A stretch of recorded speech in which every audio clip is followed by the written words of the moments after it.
2019학년도 유희태 박사팀 전공영어 오리엔테이션에 오신 걸 환영합니다.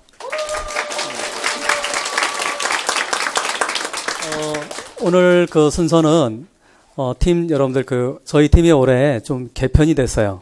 아마 여러분들 가운데 이제 수업을 들었던 분도 있을 거고 아마 아닌 분도 계실 텐데 팀에 상당히 변화가 있습니다. 그래서 저희 팀 기존의 선생님들과 그다음에 새로 오신 선생님들을 이렇게 소개를 하고 그런 다음에 두 번째는 이제 각각 과목별로 선생님들께서 오셔서 한 20분에 30분 정도 여러분들한테 이제 기출을 토대로 해서 어떻게 이제 공부를 해야 되는지 커리어에 대한 설명을 해 주실 거예요.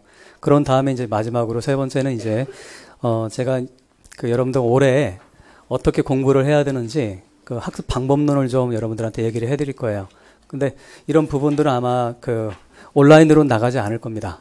그러니까 아마 직강으로만 이게 제공이 될 것 같은데 어쨌든 여러분들 지금 원래 계획됐던 것이 이제 3시간이죠. 3시간인데 가능하면 2시간 반 안에 이렇게 끝낼 생각이긴 합니다. 근데 말하다 보면 길어져서 그게 지킬지 모르겠지만 어쨌든 자 그러면 저희 팀 선생님들을 소개하도록 하겠습니다.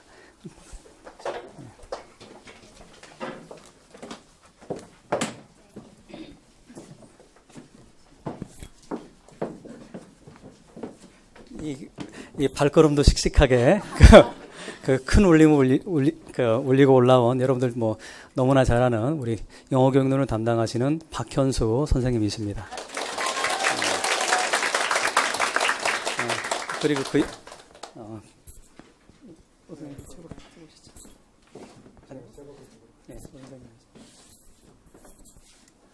그리고 우리 박 선생님 옆엔 우리 영어학의 통사론을 담당하시는 앤드류 채 선생님이십니다.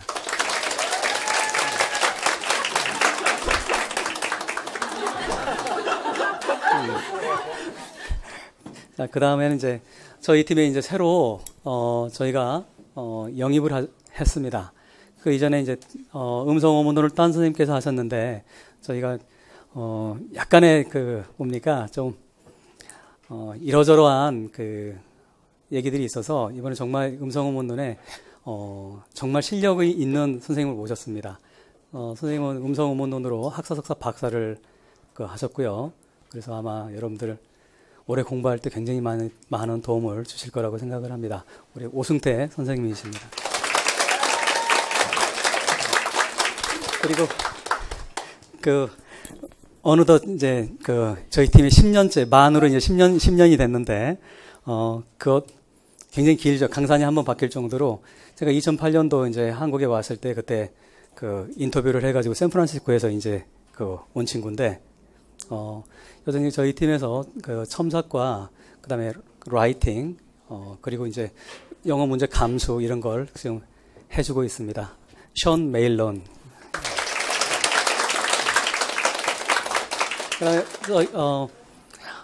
또 한 명의 새로운 얼굴이 들어왔습니다. 우리 박 선생님을 도와주는 박 선생님이 이제 서브 강사 역할을 해주는 전고. 근데 이분은 저희 제자입니다. 이제 저희가 원래 팀을 처음에 다시 이제 재편을 할 때 가능하면 이제 다음 세대는 이제 3세대인데 다음 세대는 우리 제자들을 이제 키우자라고 얘기를 했었는데 이게 이제 처음으로 이제 실현이 됐습니다. 그래서 어쨌든 교수법을 아마 PLLT 특강을 올해 여러분들한테 3, 4월로 알고 있는데 그때 아마 좋은 강의를 아마 선보일 송은우 선생님이십니다.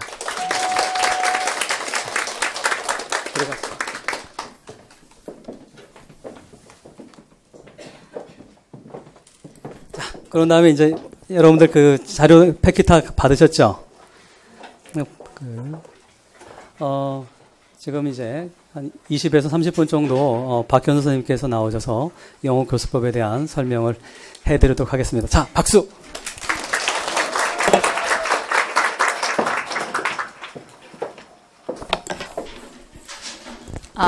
안녕하세요.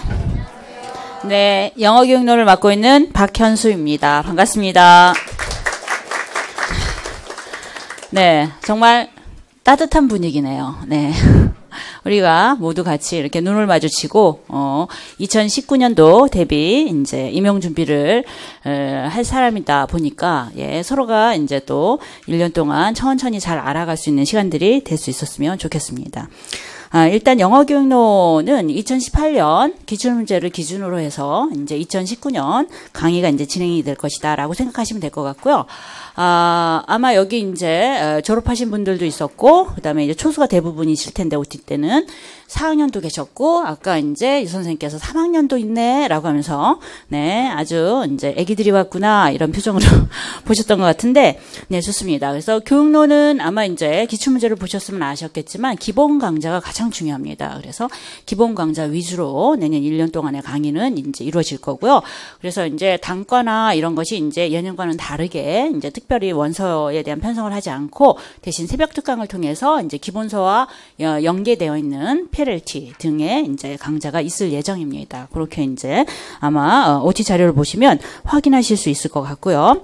그다음에 이제 실제 이제 시험이다. 이제 우리가 이제 임용 시험이다, 티처 에그잼이다라고 얘기했을 때 시험에 대한 포맷은 크게 이제 기입형, 서술형, 논술형 이렇게 이제 세 가지 유형으로 이제 출제가 되죠.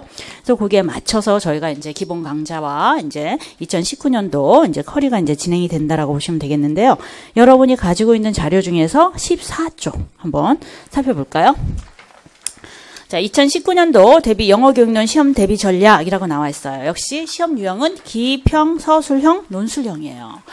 그래서 사실상 우리가 이제 1년 동안 준비를 잘해서, 그죠? 성공적으로 이제 합격을 할 수 있도록 하기 위해서는 우리가 보는 시험이 무엇인가, 그 시험에 대한 정체성을 먼저 파악하셔야 되는 게 가장 중요합니다. 그렇기 때문에 우리가 무슨 뭐 변호사 시험을 볼 것도 아니고, 그죠? 네, 속기사 시험을 볼 것도 아니고 티처 에그잼이에요. 그래서 티처 에그잼은 기입형과 서술형과 논술형 이렇게 세 가지의 이제 포맷을 가지고 이제 진행이 된다라고 하는 거. 그렇기 때문에 각각 문항의 유형이 다른 만큼 각각 문항에 대한 전략도 다를 수밖에 없는 겁니다. 그렇기 때문에 그 전략을 기반으로 해서 이제 준비를 하시는 것이 가장 필요하다라고 하는 거 거듭 말씀을 드리겠고요. 그래서 1년간의 강좌는 이런 기입형과 서술형과 논술형에 맞춰서 진행이 될 것이며 그 기본이 되는 강좌가 1월부터 4월까지 진행되는 강좌다라고 보시면 될 것 같습니다. 그래서 티처 에그잼이라고 하는 것은요, 교사가 될 사람들의 시험이에요. 그렇기 때문에 그죠, 가장 중요한 것이 영어 교육론, how to teach라고 하는 것들이 가장 중요합니다. 무엇을 가르칠 것인가, 무엇에 대한 부분들은 이제 그죠, 내용학 안에서 이제 해결이 될 것이고요. 그것을 어떻게 가르칠 것인가라고 하는 것들이 바로 교육론 범주 안에서 파악이 되어져야 된다라고 보시면 되겠습니다. 그래서 보시면 이제 기입형, 서술형, 논술형의 형태로 이제 2019년도에 커리어와 함께 어떻게 우리가 준비를 해 나가야 될 것인가라고 했을 때, 기입형이라고 하는 것은 교육론에서 다루고 있는 키 컨셉들이 주로 출제가 되고 있습니다. 그래서 그 키 컨셉은 어떻게 결정이 되는가, 지금 현재 진행되고 있는 학교 교육의 방향에 포커스가 맞춰서 진행이 된다라고 보시면 되겠습니다. 그렇기 때문에 너무 이론적인 부분이라든가 이런 것이 치우치는 것이 아니라 지금 현재 학교에서 진행되고 있는 교육 방향, 그러니까 특히 영어 교육에 대한 방향이 어떻게 흘러가고 있는가. 우리가 크게 얘기했을 때 트래디셔널 어프로치와 커런트 어프로치라고 하는 것이 있는데, 커런트 어프로치라고 하는 것이 과거의 학습을 위한 영어 교육이 아니라 소통을 위한 영어 교육으로서 지금 현재 교실 방향이 만들어지고 있어요. 그렇죠?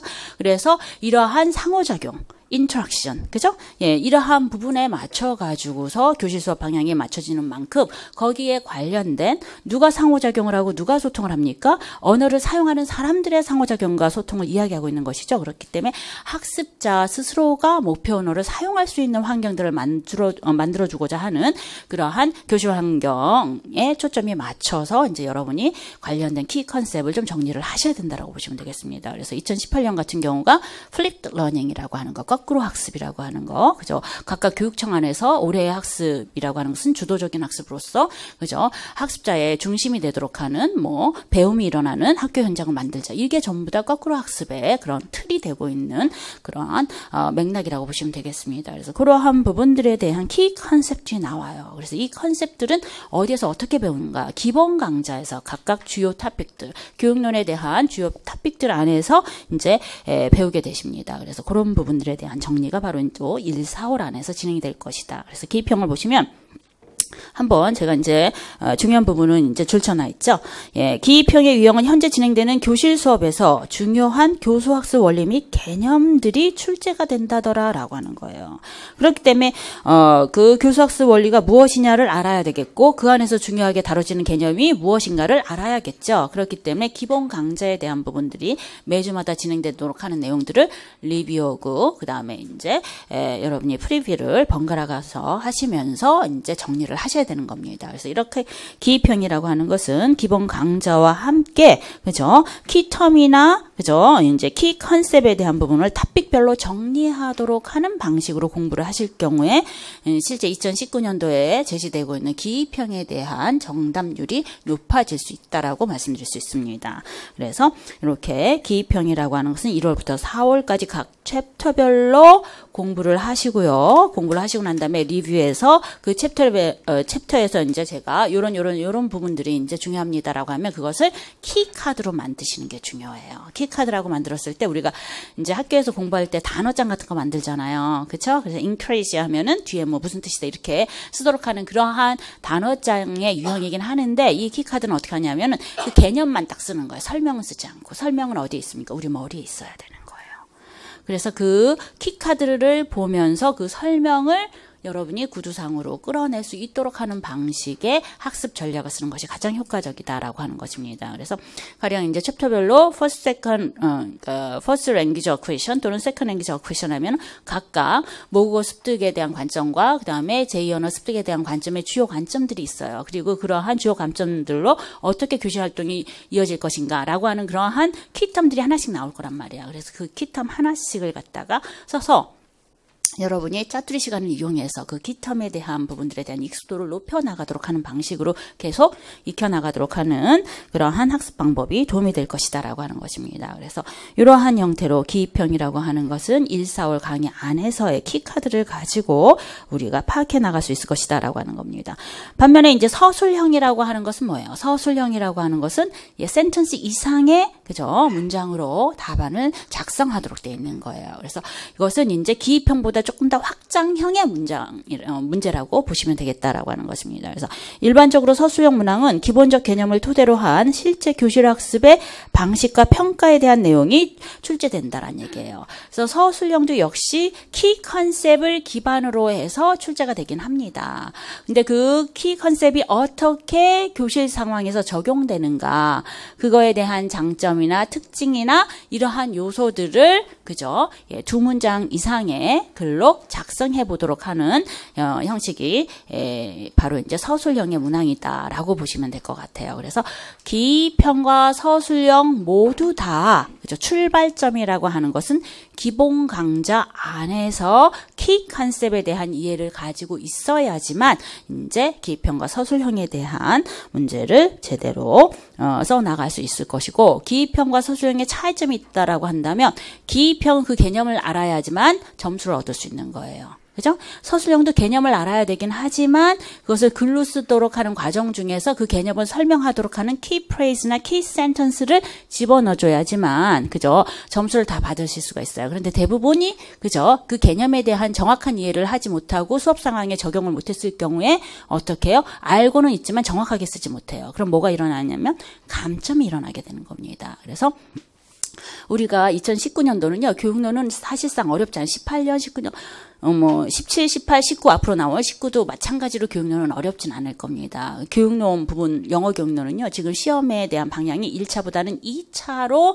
중심 이동을 하고 있는 과정이에요.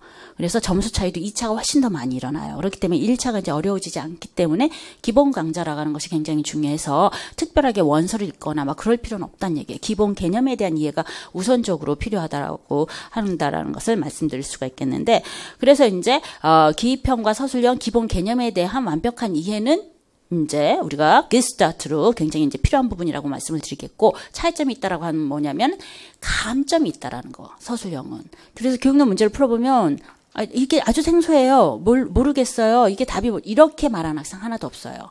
그래서 자기가 쓴 답이 정답이라고 생각할 것 같지만 정답에 그러한 스코어가 나와 있지 않는다라는 얘기죠. 감점이 된다는 얘기예요. 그렇기 때문에 그러한 그 교육론의 키 컨셉들에 대한 정확한 이해를 가지고 어떻게 수업 상황에 제대로 적용을 할 수 있을 것인가가 이제 서술형과 논술형에 있어서 핵심인데, 그래서 그러한 부분 안에서의 키 프레이즈와 키 센텐스에 대한 부분들에 대한 정리가 또 필요할 것이다. 그래서 감점을 누가 최소화하느냐가 또 당락의 결정이 될 수 있는 것이 또 교육론이다, 이렇게 말씀을 드릴 수가 있습니다. 그래서 서술형은 조금 더 개념을 섬세하게 교실 수업 상황에 적용하도록 하는 까지 연습이 되어야 되겠더라라고 하는 것입니다. 그것이 바로 이제 1, 4월 이제 과정을 토대로 해서 이제 진행이 되지만, 조금 더 포커스가 서술형에 맞춰져 있는 것은 3, 4월의 강좌예요. 그래서 1, 2, 3, 4야 1, 2월 강좌는 이따가 커리어를 보시면 아시겠지만, 그 백그라운드에 대한 부분, theoretical background, 이론적인 토대가 1, 2월에 강의가 진행이 되고, 그러한 이론적 토대를 가지고 이제 3, 4월에서는 교실에서 직접적으로 이제 교실 수업 상황에서 벌어지는 이제 듣기, 말하기, 읽기, 쓰기, 어휘, 문법, 평가까지 나오는 practical teaching이 이루어지는 거예요. 그래서 이제 기입형 같은 경우에는 이렇게 이제 이론적인 배경에 대한 키 컨셉과 교실 수업 안에서의 특정한 기능 지도에 대한 전략이라든가 활동이라든가 이런 것들이 기입형이 나온다라고 보시면 되겠고, 그다음 서술형은 1, 2월 강의보다는 3, 4월에 있는 프랙티컬 티칭 범주 안에서 출제가 되는 경우가 많습니다. 그래서 1월부터 4월까지가 이렇게 기입형과 서술형의 형태로 진행이 되고, 서술형에 대한 부분들은 이제 3, 4월에 조금 더 초점이 맞춰져서 이제 그 교실 수업 활동 위주로 해서 정리가 좀 필요할 것이다라고 하는 것입니다. 그래서 서술형을 보시면 두 번째 단락 부분에서 따라서 이하 보시면 2019년 대비 임용 영어 교육론의 서술형 대비는요, 2018년과 유사하게 현재 교실 수업 방향에 대한 빅 픽처를 파악하는 게 우선적이어야 되는 거고요. 지금 현재 진행되는 교실 수업에서 왜 이렇게 상호작용과 커뮤니케이션을 중요하게 여기는가? 상호작용과 커뮤니케이션을 중요하게 여기도록 하기 위해서는 이제 교실에서 진행되도록 하는 실러버스 타입은 어떤 것이 진행이 돼야 될 것이며, 교사의 역할은 무엇이 되어야 될 것이며, 학습자는 어떻게 임해야 될 것이며, 학습 자료는 어떻게 주어야지만 학습에 대한 성과를 낼 수 있으며, 그리고 지금 현재 진행되고 있는 교실 수업 상황 안에서 학생들의 그러한 수준은 어떠할 것이며, 이해하시겠어요? 그래서 이제 내셔널 커리큘럼에 있는 그 내용들을 토대로 해가지고 실제 교실 수업에 있어서의 빅 픽처에 대한 이해를, 홀 픽처를 그려보시고 난 다음에 그 활동에 대한 파악을 하셔야지만 서술형에 대한 대비, 그리고 이제 그 다음에 조금 더 확장된 문형인 논술형에 대한 대비가 이루어질 수 있을 것이다라고 하는 것입니다. 이해하시겠어요? 그것을 저희가 3, 4월 강의를 진행을 하면서 이제 제가 이제 말씀을 드릴 겁니다. 그래서 그렇게 따라오셔서 준비를 하시면 될 것 같고요.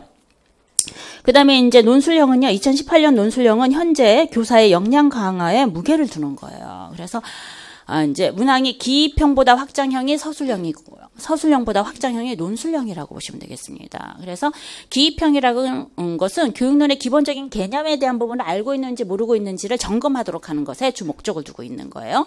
그다음에 서술형이라고 하는 것은 그것을 실제 프랙티컬 데이터에 접목을 시켜서 그 학습 상황이 벌어지고 있는 팩트를 설명하도록 하는 게 서술형이에요.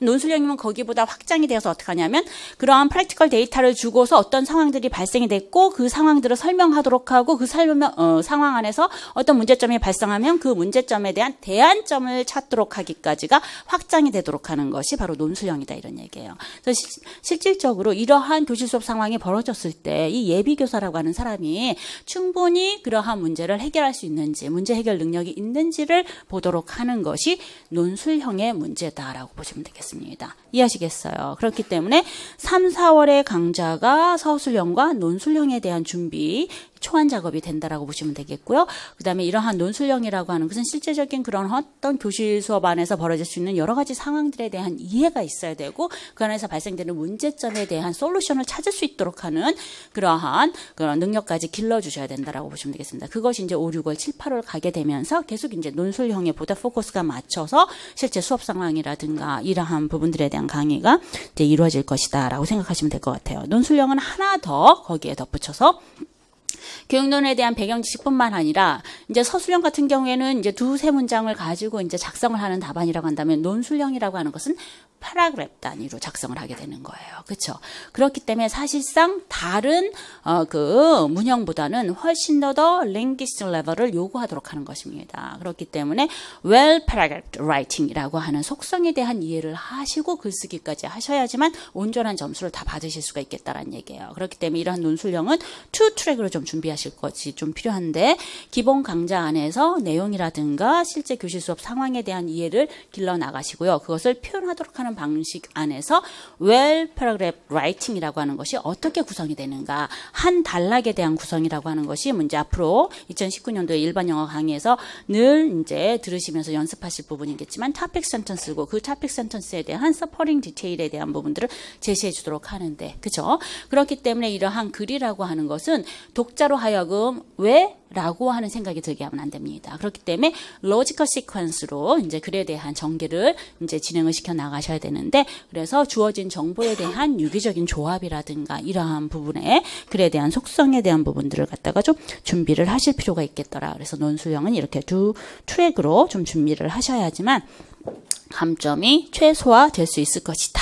라고 하는 거 말씀드릴 수가 있겠습니다. 그래서 그 밑에 이제 제가 내용적인 측면뿐만 아니라 그죠? 예, 논술형 보면은 아래에서 하나, 둘, 셋, 네 번째 줄 오른쪽에 보시면 즉 글쓰기 형식에 대한 고려로 논술형은 well paragraph writing에 대한 형식을 익혀야 한다더라. 그것은 이제 저희가 교육론 논술형을 하면서 조금 설명을 드릴 거예요, 사실. 네. 그래서 그렇게 해서 틀에 맞춰서 이제 글쓰기 연습들이 이제 같이 필요할 것이며 보다 꼼꼼한 디렉션에 대한 분석에 근거해서 불필요한 정보를 쓸 필요 없어요. 필요한 정보들을 가지고 구성을 하는 것들이 또 우선적으로 굉장히 필요하고 지금 현재 진행되고 있는 임용시험이라고 하는 것은 키워드 채점으로 진행이 되기 때문에 꼭 들어갈 정보들이 꼭 들어가 줘야지만 점수를 받으실 수가 있습니다. 그래서 그렇게 연습을 하도록 하는 방향으로 진행을 할 것이다 라고 하는 거 말씀드릴 수가 있습니다. 따라서 2019년 임용준비의 방향은 요컨대 기본 강좌를 이게 가장 중요해요. 1월부터 4월까지 강좌가 그리고 실제 교실 수업에 대한 데이터를 분석하는 연습이 요구되고 해당 자료나 학습 상황에 대한 특징이나 문제점 등을 이끌어내 글로 표현해보고 해결하는 해결책을 제시하는 글을 써보도록 하는 것들이 바로 기평서술형 논술형의 그런 방향이다라고 보시면 될 것 같아요.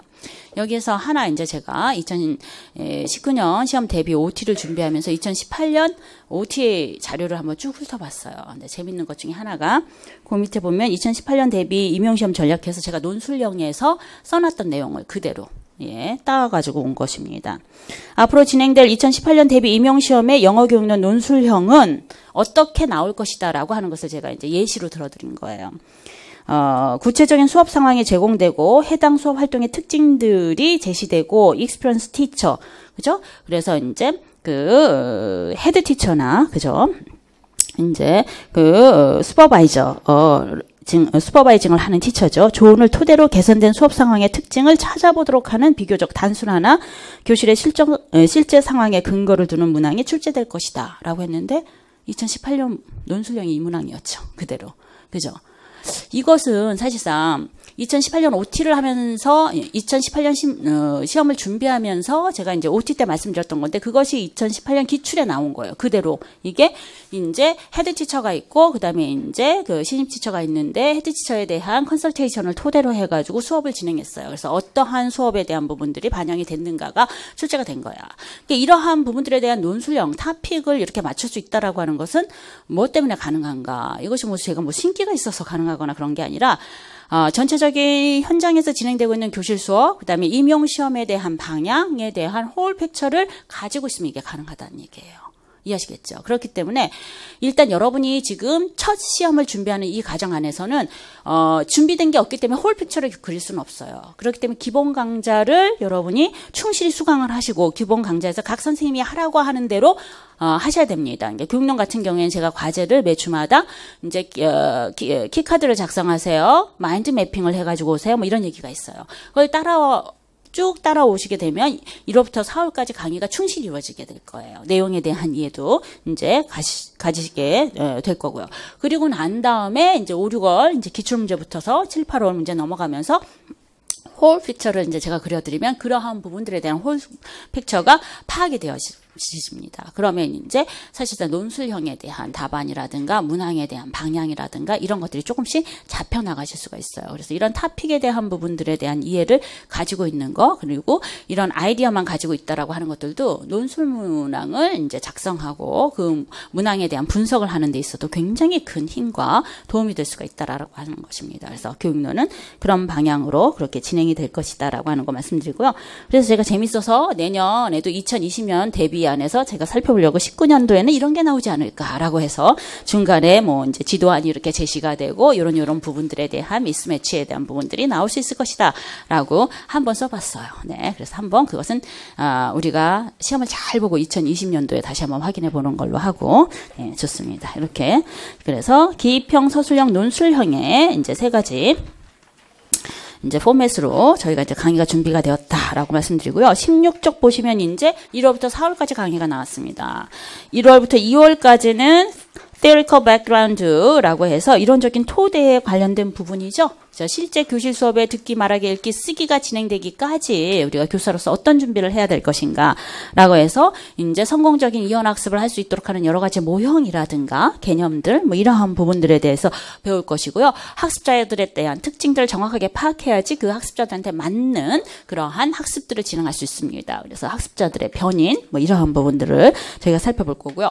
그리고 이제 교실 수업 상황에 따라서 어떻게 수업을 나갈 것인가라고 하는 메소돌로지 이러한 부분이 이제 주가 되어서 16강으로 이루어져서 1, 2월에 강의가 이제 진행이 될 것이다라고 보시면 되겠고요. 3, 4월 강의는 17쪽에 프랙티컬 티칭 파트 안에서 3, 4월에 이제 진행이 될 건데요. 이 3, 4월에서 진행이 되는 것은 실제적인 교실 수업 상황을 이제 그려보도록 하는 것, 듣기, 말하기, 읽기, 쓰기에 대한 기본적인 개념과 방향에 대한 부분들, 교수 학습에 대한 원리들, 뭐 이러한 부분들이 이루어질 것입니다. 그래서 how to teach에 대한 부분으로 listening, speaking, reading, writing, 발음지도, 어휘지도, 문법지도, 평가에 이르기까지 이제 저희가 3, 4월에 진행이 되고요. 주로 practical data와 이제 실제 듣기 수업에 대한 상황들, 말하기 수업에 대한 상황들, 그 다음에 읽기 수업에 대한 상황들, 교재에 없는 내용들을 제가 말씀드릴 거예요. 아까도 말씀드렸지만 이러한 기본 내용을 토대로 해서 이제 교실 수업에 대한 그런 홀 픽처를 그려 나갈 수 있도록 하기 위해서 제가 이제 그런 부분들이 교재에 없이 그런 부분이 더 중요하죠. 그래서 강의가 반드시 이제 기본 강의는 여러분이 수강을 하셔야 되는 겁니다. 그래서 그러한 부분들에 대한 정보들을 좀 드릴 것이고 같이 생각해 보도록 하는 시간들을 갖게 될 것입니다. 그래서 1월부터서 4월까지 기본 강의가 있고 5, 6월에는 이제 그 기본 강의를 토대로 해서 기출 문제를 보는 거예요. 우리가 보는 티처 이그잼에 대한 속성들이 무엇인가. 그리고 2019년에 기출이 될 문항들은 바로 2018년까지 나온 그러한 기출 문제 안에서 기출 문제에서 나왔다라고 하는 것은 그만큼 중요한 개념이고 중요한 이제 수업 상황이라고 하기 때문에 출제가 된 것입니다. 기출 문제를 보시면 아시겠지만 패턴이 반복되는 경우가 있어요. 그래서 그런 부분을 살펴보면서 2019년도에 대한 문제에 대한 준비 작업을 하는 것이 또 5, 6월 기출이라고 보시면 되겠습니다. 그래서 기출은 일찍 하시는 건 아니고요. 이렇게 기본 강의가 어느 정도 진행이 되고 난 다음에 기출 문제를 봤을 때 이것은 어떤 영역에서 출제가 된 것이다. 의도가 무엇이다. 정도 파악할 수 있을 때 기출 문제는 준비하시는 게 좋습니다. 그래서 5, 6월에 기출을 할 것이고요. 그다음에 가장 중요한 상황이 9, 10, 11월 모의고사인데 모의고사 들어가기 전에 예비 준비를 하는 것이 7, 8월이죠. 문제은행을 가지고 기존에 저희가 다뤘던 문제들을 가지고 쭉 정리를 해보도록 하는 시간이 7, 8월에 진행이 된다라고 보시면 되겠습니다. 그렇게 해서 11월까지 최종 모의고사와 최종 정리반 안에서 이제 교육론에 대한 이제 그 준비를 마치고 2차에서 수업 실현 안에서 이제 2019년도 이제 막바지 준비가 진행될 예정입니다. 이렇게 해서 저희가 교육론에 대한 부분들에 대한 1년 과정을 설명을 드렸고요.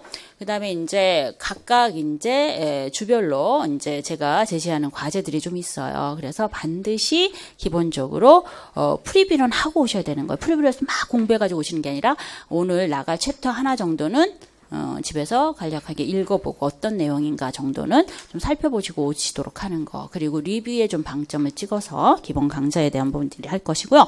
그 다음에 이제 그 기본 강좌는 이렇게 1월부터 4월까지 진행이 되고 그 사이에 3, 4월에 이제 진행되는 것이 PLLT 강의가 있어요. PLLT는 3, 4월에 배정한 이유가 17쪽에 나와 있습니다. 그래서 2, 3월이라고 돼 있는데 잘못 나왔어요. 3, 4월에 이제 진행을 할 거고요. 페널티 강의는 왜 3, 4월에 집어넣느냐라고 한다면, 저희가 1, 2월에 theoretical background를 하는데 PLT가 이런 theoretical background를 담고 있는 거예요. 그래서 교육론책은 빌더 1과 2로 진행이 되는데 1이 이론적인 토대고 2가 practical teaching에 해당되는 부분이에요. 그래서 1은 주로 PLT에 대한 내용들을 가지고 정리하도록 하는 시간이에요. 그래서 이렇게 실제 그 이론적인 토대에 대한 부분들이 어느 정도 정리가 된 상태에서 원서를 읽으셔야지만 그 원서에 대한 정보들을 손쉽게 받아들일 수가 있어요. 그렇죠? 우리가 전혀 새로운 내용들에 대한 부분들을 접했을 경우에 그 새로운 내용들에 대한 부분들을 내 것으로 만들기가 굉장히 어렵지만 새로운 내용들에 대한 부분들을 이미 내가 기존에 알고 있는 부분들이 있다라고 한다면 훨씬 더 받아들이기가 쉽습니다. 그것이 이제 백그라운드 knowledge에 대한 그런 어떤 이론적인 부분이라고 볼 수가 있는데 어쨌든 이렇게 1, 2월에서 기본 강좌 안에서 익혔던 내용들을 갖다가 PLT 원서에서 살펴볼 수 있도록 하기 위해서 3, 4월에 이제 PLT에 대한 새벽 특강이 있으니 그죠? 기본 강좌를 수강하신 분들은 한 번도 빠지지 말고 참석을 하시면 좋겠고 이렇게 PLT 강좌는 송은우 선생님이 진행을 하실 거예요. 그래서 어떻게 진행하실 것인지 잠깐 말씀을 들어보고 교육론에 대한 1년 커리에 대한 부분들은 마치도록 하겠습니다. 자, 송은우 선생님. 네, 안녕하세요. PLT 특강을 맡게 된 송은우라고 합니다. 만나서 반갑습니다. 네, 그래서 말씀해주신 대로 PLT 강독은 3, 4월에 진행될 예정이고요. 1, 2월에 박현수 선생님께서 빌더 1을 통해서 다뤄주실 이론적인 내용을 제가 원서에서 뽑아서 개념 정리하실 수 있도록 도와드릴 겁니다. 그래서 수험 생활을 하다 보면 공부할 것들이 너무 많아서 사실 원서를 혼자서 다 읽는다는 건 어려운 부분이 있는데요. 이런 새벽 특강을 이용해서 필독서인 PLT를 함께 다뤄보려고 합니다. 그래서 새벽 특강의 강점은요. 수업 내에서 모든 리뷰를 끝낼 거고요. 그래서 개별 학습이 필요 없이 같이 PLT를 한번 다 볼 수 있도록 제가 개념 정리를 해드리겠습니다. 그래서 부지런히 공부하셔서 합격의 문턱에 한 걸음 더 다가설 수 있으면 좋겠습니다. 감사합니다. 네, 저도 이제 저희 패컬티에서 송은우 선생님이 같이 이제 일하게 돼서 너무 기쁘고요. 송은우 선생님은 이제 고대 연격과를 졸업하시고, 그죠? 아마 양력이 있을 거예요. 보시고, 그 다음에 이제 고등학교에서 교사 경력도 많이 가지고 계십니다. 그래서 저를 도와서, 아마 이제 조금 더 여러분이 이제 실제 티처 이그잼에만 국한하는 것이 아니라 정말 진정한 교사로 이제 거듭날 수 있도록 하는 데 있어서의 그런 좋은 그런 모범이 되는 그런 길을 안내해 드리지 않을까라는 생각들이 듭니다. 예, 좋습니다. 교육론에 대한 강의는 일정은 여기까지 마치도록 하겠습니다. 자, 감사합니다.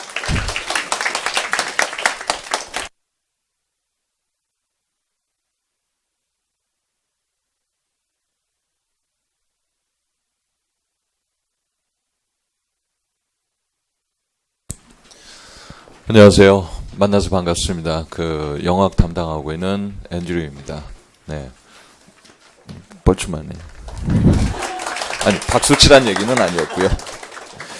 제가 담당한 거, 먼저 얘기를 하겠습니다. 29페이지를 한번 펴보시겠어요? 여러분 받으신 거요?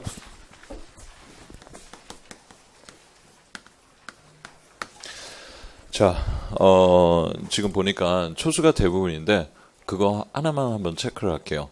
학교에서 영화 통사론 수업을 이렇게 들으신 분?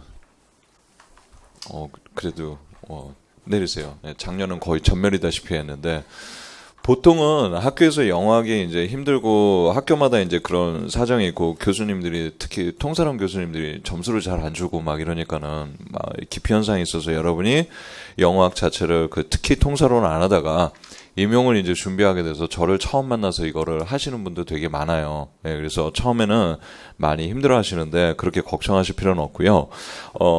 간단히만 좀 설명해 드릴게요. 영어학에 여러분 파트가 또 굉장히 나뉘죠.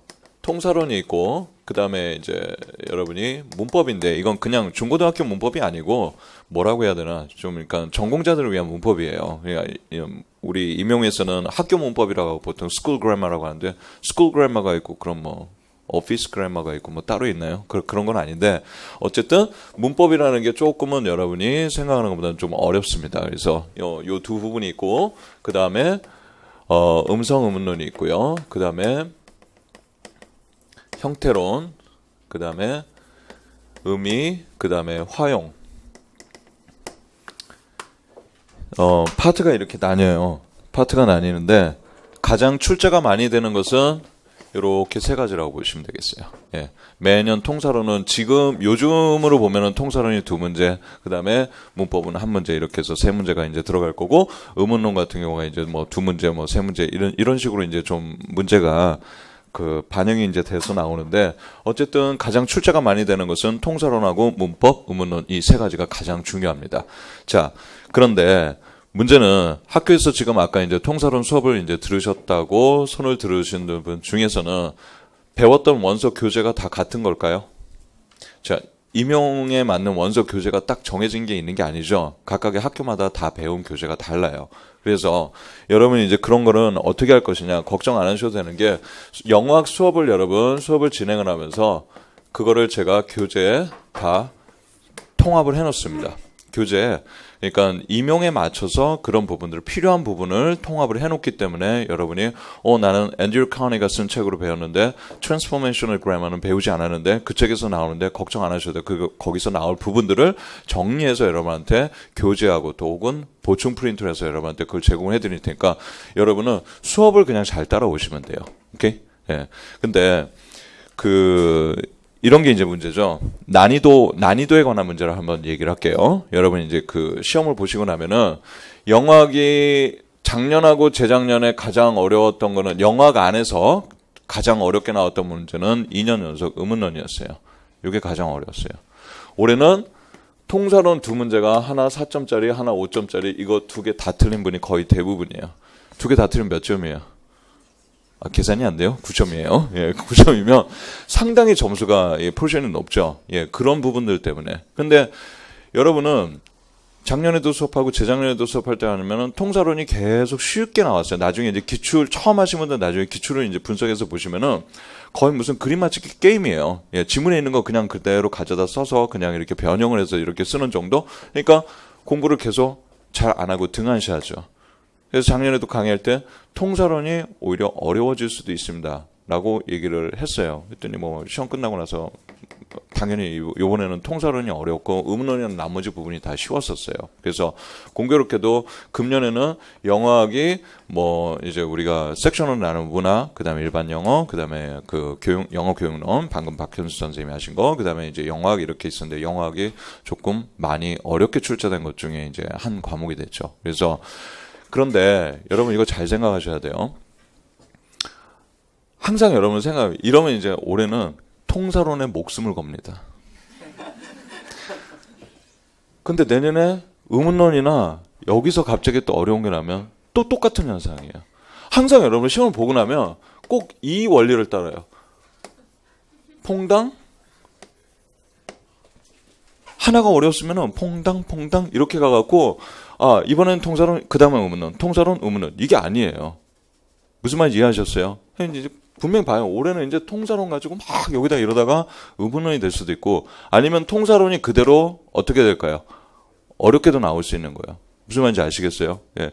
주구장창 그냥 계속 퐁당퐁당이 아니라 그냥 퐁당퐁당 계속 당다라당당 하면서 계속 통사론만 계속 어렵게 나올 수도 있고. 무슨 말인지 알겠죠? 그러니까 이것뿐만 아니라 영어뿐만 아니라 또 마찬가지예요. 과목 섹션마다 이따가 우리 유희태 선생님이 이제 여러분한테 공부하는 방법을 하면서 이제 말씀을 드리겠지만 밸런스 균형을 잘 맞춰야 돼요. 영어학이 금년에 어려웠으니까 영어학만 또 막 집중을 하고 있다가 일반 영어나 그 다음에 교수법에서 여러분 놓치게 되면은 그건 상당히 큰 문제가 돼요. 무슨 말인지 아시겠죠? 그래서 공부를 하실 때는 어쨌든 균형, 밸런스를 맞춰서 여러분 공부를 하시라는 거. 자, 어쨌든 거기 한번 읽어볼게요. 그 영어학 기출 분석 객관에서 첫 번째 줄 서답형 유형으로 바뀐 2014년부터 영어학 문제를 분석한 결과를 보면 영어학 기본 개념 및 용어를 정확하게 이해하고 숙지한 지식을 바탕으로 지문의 내용을 정확하게 파악하고 주어진 자료를 분석 적용하여 문제의 지시 내용 및 출제자의 의도 그 발표해 보세요. 그게 되게 중요해요. 내 생각 쓰는 게 아니에요. 예. 내 생각을 쓰는 게 아니에요. 가령 예를 들어서 뒤에 그 기출 해설할 건 아니고요. 34페이지에 있는 문제 보세요. 문제 풀어보신 분들은 알겠지만 34페이지에 있는 통설은 그 문제가 자 close 절의 어떤 그 구조에 대한 그 명칭을 지금 얘기를 해놓은 건데 일반적으로 우리가 말하는 평서문도 CP라고 해서 complementizer phrase라고 하고요. 의문문도 분석을 해보면 통사적으로 분석을 해보면 complementizer phrase예요. 그래서 두 개는 합쳐서 CP and CP conjoin. 그래서 결합이 가능하다. 이거를 내용을 어디서 배웠냐면 그 바로 옆 페이지 35페이지 보면 두 번째 1, 2월 그 종합반 수업에서 아예 보충 프린트로 그때는 앤드류 카니 책에 있는 부분을 보여드렸고요. 세 번째 7, 8월 단과 Transformational Grammar 거기 보이죠? 예, 거기서도 이렇게 딱 두 번 정확하게 요거 똑같은 거예요. 이걸 배웠어요. 자, 그런데 많이들 틀렸어요. 왜? 내용을 알고 그걸 기억을 하면서 CP하고 CP라고 되어 있는데 지문에 이건 나중에 기출에서 자세하게 해설을 하겠지만은 여러분한테 함정을 파놨어요. 마치 평서문은 TP, Tense Phrase 구조를 갖는 것처럼 보이게끔 여러분을 유도를 한 거예요. 근데 거기 다 말려 들으셨어요. 그러니까 출제자가 뭘 의도하는지, 문제에서 뭘 요구하는지 그거를 배우는 것이 굉장히 중요해요. 그래서 그런 거를 미리 반영해서 1, 4월 우리가 기본 이론, 심화 이론 이렇게 공부를 해갈 때 그걸 맞춰서 여러분한테 당연히 공부 그 해설을 해서 여러분한테 미리 준비를 시킬 거고 기출 분석 5, 6월에 들어가고 7, 8월 문제은행 우리 이렇게 들어가거든요. 그때 충분히 여러분한테 출제자의 의도 파악하는 그런 부분들을 연습을 시켜드릴 거예요. 무슨 말인지 아시겠죠? 자, 다시 29페이지 돌아가셔가지고요. 어쨌든 그 박스에 있는 거는 여러분 그 점수가 각각 영어학의 배점이 이렇게 배정됐던 것들을 지금 보여주고 있는 거예요. 그런데 뭐 이걸 여러분이 외우셔야 되는 것도 아니고 그냥 이렇게 참고사항일 뿐입니다. 그런데 박스 밑에 1번에 점수 배점의 추이를 보면 1번 밑에 화살표에 2014년 14점에서 19점, 그 다음 18점, 그 다음에 뭐 이제 2017년 같은 경우 27점 혹은 23점 이렇게 돼 있는 건요. 요즘은 음성 의문론에 있는 문제와 아까 영어교육론 교수법에 있는 문제가 같이 이렇게 통합돼서 나오는 경우가 있어요. 그래서 구분을 어떻게 하냐에 따라 그런 차이뿐이에요. 올해는 영어학이 27점이라고 돼 있는데 유포미즘 문제 하나를 빼더라도 25점이에요. 예, 정확하게 완전히 교수법하고 연결되지 않은 것만 하더라도 25점이에요. 지금 영어학 점수가 지금 계속 이렇게 약간씩은 조금 더 이렇게 배분이 이렇게 더 많이 되고 있는 그런 경향을 지금 보이고 있는 걸 보셨고요. 자, 넘어가세요. 30페이지에 있는 그런 고득점 학습 전략들은 이제 여러분이 본 수업을 통해서 이제 얘기를 드릴 텐데 한 가지만 주의 사항 드릴게요. 영어학은 암기 과목일까요? 이해 과목일까요? 굳이 나누자면 이해를 먼저 하셔야 돼요. 학교에서 believe 그 다음에 believe 동사 있죠? want 그 다음에 persuade 이거에 각각의 유형에 맞는 동사들 해놓고 혹은 혼자서 공부하더라도 거기에 맞는 유형의 동사들 그냥 무작정 외우고 있으면 절대로 점수 안 나옵니다. 예. 하나의 동사가 다른 유형에도 속할 수가 있는 것이고 보는 관점에 따라 달라질 수가 있기 때문에 이해를 하지 않고서 여러분이 무작정 외우면 아무 소용이 없어요. 무슨 말인지 아시겠죠? 그래서 영어학은 이해를 기초로 하는데 저희가 이제 교재를 어떤 식으로 구성을 했는지 여러분한테 간단히 이제 좀 말씀을 드릴게요. 교재는 금년 교재가 통설론하고 문법 들어가는 파트는 지금 새로 나오는 교재는 이제 멘토 영어학이라고 해갖고 이제 책 이름이 바뀌어서 이제 새로 나옵니다. 그런데 통설하고 문법은 작년에 이제 그 제가 강의했던 부분이 변형된 게 없고 아마 보충 프린트 그런 부분들이 조금 새로 추가될 부분이 있기 때문에 상관이 없는데 나머지 이 부분은 이제 저하고 파트너로 같이 강의하시는 우리 오승태 박사님이 이제 새로 교재를 이렇게 집필을 하셨어요. 그래서 책의 절반이 일단 새로 바뀌니까 어쨌든 처음 하신 분들 여러분 지금 새로 나와 있는 그 멘토라는 책이 나중에 나올 테니까 그걸 보시면 되겠고 교재는요. 그 어떤 식으로 구성을 하냐면 아무렇게나 하는 게 아니라 기출 문제를 여러분 먼저 분석을 하고 거기에 맞게끔 여러분이 대비가 되게끔 여러분 그렇게 이제 교재를 구성을 하는데 자, 그 통사론 같은 게 이제 이런 거를 반영을 해요. 간단한 얘기는 통사로는 예전에 첨스키 이론을 보면 1988년을 딱 이렇게 기점으로 하면 이 이전에 있는 이론들이 보통 출제가 됐었어요. 언제까지? 그러니까 그냥 연도로 하면 학년도가 아니고 연도로 하면 2015년 그리고 작년이면 2016년이고 올해 시험을 지금 2017년이라고 이렇게 했을 때 작년 시험에 여러분 비피셜이라는 이런 것이 지문의 내용으로 나왔어요. 이건 첨스키의 1988년 이후의 이론입니다. 그러니까 딱 이 연도를 기점으로 해서 요즘에 약간의 트렌드가 지금 올해도 마찬가지고요. 올해도 나중에 기출분석 시간에 얘기하겠지만 이런 부분들을 살짝 지금 반영해서 이제 가고 있어요. 여러분 공부해야 될 내용이 더 많아지고 있어요. 근데 이거는 그렇다고 88년 이후 최근 이론까지 해서 그 다음 원서 책까지도 또 공부를 해야 되냐? 그건 미친 짓이에요. 그건 할 필요 없어요. 그러니까 이런 부분들은 이런 거를 철저히 반영을 해서 여러분한테 이제 알려드리는데 비피셜을 이렇게 해야 되느냐? 그렇지 않아요. 근데 이런 부분들은 왜 그러면 반영을 해서 지금 출제를 하고 있느냐? 여러분이 학교에서 혹시 앤드류 카니 책으로 이렇게 통설원 신텍스를 배우셨다면 그 책은 이 부분을 학부에서 배우고 있는 책에는 이 이론들을 어느 정도는 반영을 해서 설명을 하고 있어요. 그게 근거예요. 그래서 이런 부분들을 작년부터 이미 교재 내지는 보충 프린트에 좀 반영을 해서 여러분한테 해놨기 때문에 교재 내용을 철저히 여러분 잘 따라와 주시면 되겠고 영어학은 그 커리큘럼 자체가 그 교재부터도 앞에 그 시퀀스로 해가지고 아무거나 그냥 이거 띄워놓고 따로 띄워놓고 하는 게 아니라 가장 여러분이 통사론이나 의문론을 잘 이해할 수 있는 그런 시퀀스로 맞춰서 이해를 우선 토대로 해서 암기를 가는 거. 의문론 마찬가지입니다.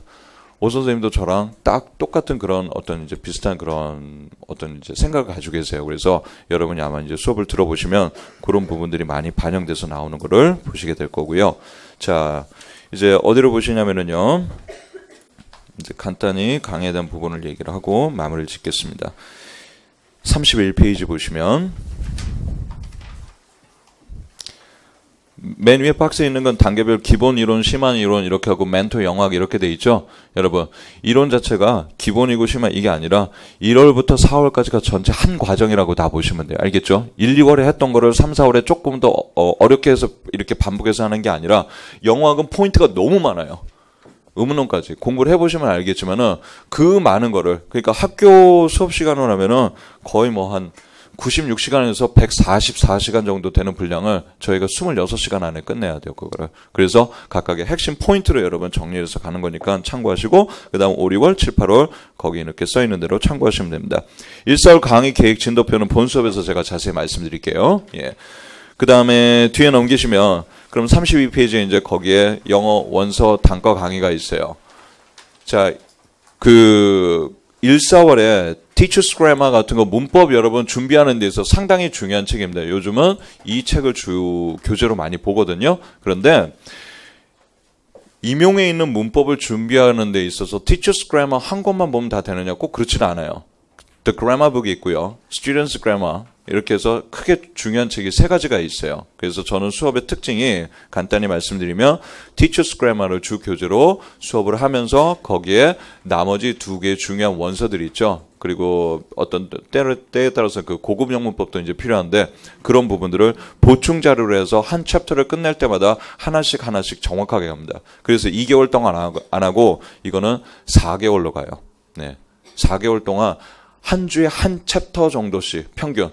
그렇게 해서 완전히 한 주에 하나씩 정확하게 딱딱 끝내고 넘어가야지 2달 동안 한 주에 2챕터씩 나가는 거 전 할 수 있어요. 전 더 편하죠. 난 퍼붓고 나가면 돼요. 여러분 소화가 안 돼요. 소화가. 그래서 이거를 4개월 동안 이렇게 쭉 진행을 하니까 참고를 하시고 올해는 그 연간 강의 계획표가 4페이지에 앞에 하나 있습니다. 거기 잠깐만 봐주세요.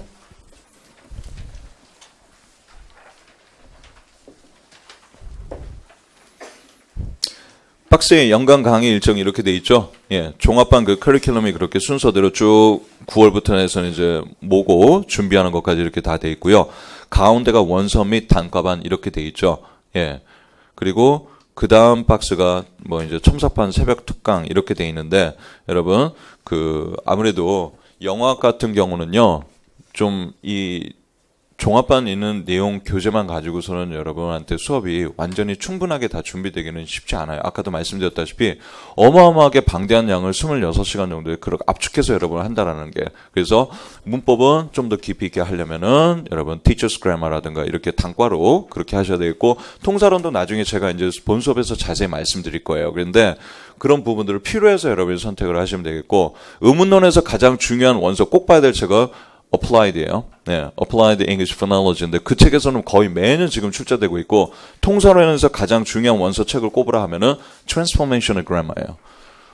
뭐 입문서, 기본 개론서에서 가장 중요한 건 An Introduction to Language. 그걸 전부 다 가장 중요한 책들만 단과로 다 했고, 뒤쪽에 가서 이따가 유 선생님이 이제 설명을 해주시겠지만 단과반도 그래서 여러분한테 이렇게 패키지로 이렇게 다 해서 전체를 다 이렇게 짜서 여러분이 이제 수업료 같은 것도 좀 부담을 좀 덜 하게 해서 전체를 그냥 1년 연간 과정을 이렇게 따라오게끔 여러분한테 그렇게 지금 짜여 있어요. 그러니까 드리고 싶은 말씀은 이거예요. 지금 이제 내일 뭐 이제 발표가 나고 그 다음에 이제 2차 이렇게 들어가겠지만, 지금 점수를 작년에 수업 이렇게 같이 한 친구들 또 재작년도 마찬가지인데, 항상 팀의 선생님들의 그런 어떤 각각의 수업에서 가이드를 잘 따르고 팀의 연관 과정을 여러분 쭉 시퀀스를 그걸 그대로 잘 따라주시면은 여러분이 생각하시는 것보다는 조금은 더 이렇게 합격에 더 가까워지지 않을까. 그래서 좋은 성적들을 많이 내거든요. 그러니까 여러분이 선생님들을 각각의 선생님들을 좀 믿고 여러분이 그거를 잘 따라와 주시면 내년에 이제 그 겨울에는 좀 더 밝은 얼굴. 지금 여러분 얼굴 되게 안 좋아요. 예, 보기 너무 불편하고요. 예, 그래서 저는 이제 그냥 그만하고 내려갈 거거든요. 그래서 조금 더 밝은 얼굴이 되지 않을까. 어쨌든 팀에서 각 과목마다 선생님들이 이렇게 연관 과정부터 해서 각 섹션별로 많이 분석을 하고 준비를 많이 이렇게 해놨으니까 믿고 따라주시면은 좀 더 좋은 수업이 되지 않을까 싶습니다. 저는 여기까지 하겠습니다. 수고하셨습니다. 바로 하시겠어요?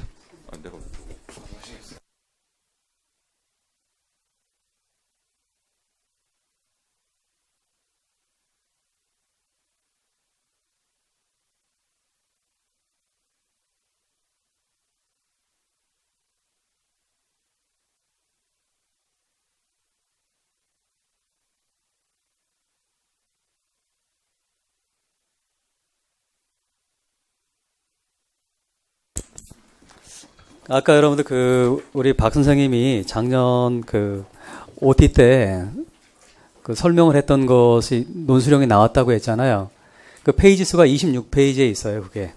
근데 여러분 아까 박 선생님이 설명하실 때 14페이지에 있어서 여러분들이 어딘지 파악이 안 됐을 텐데, 이건 시험을 끝낸 많은 친구들이 얘기했던 부분이에요. OT 때 얘기한 것이 이게 논술형으로 이렇게 나왔다라는 얘기를 해가지고, 그래서, 어쨌든, 그건 뭐, 그런 걸 운이라고 하는 거예요. 그죠? 운이라고 하는 건데, 어쨌든 간에 여러분들이 집에 가셔서 그거 한번 읽어보시면 되겠고. 자, 교수법 했고, 영어학 했고, 이제 문학하고, 그 다음 마지막에 일반 영어 잠깐 설명을 할 텐데, 이건 짧게 갑시다.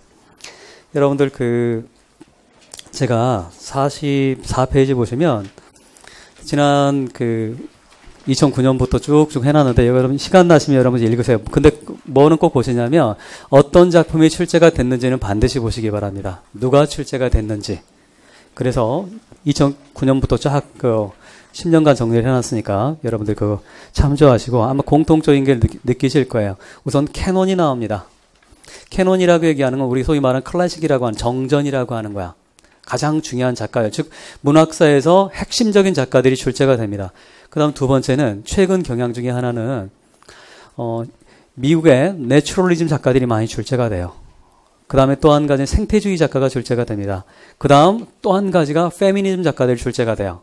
그리고 올해같이 여러분들 교사 시험이잖아요. 교사 시험은 결국 여러분들이 교사가 돼서 누굴 다루게 돼요?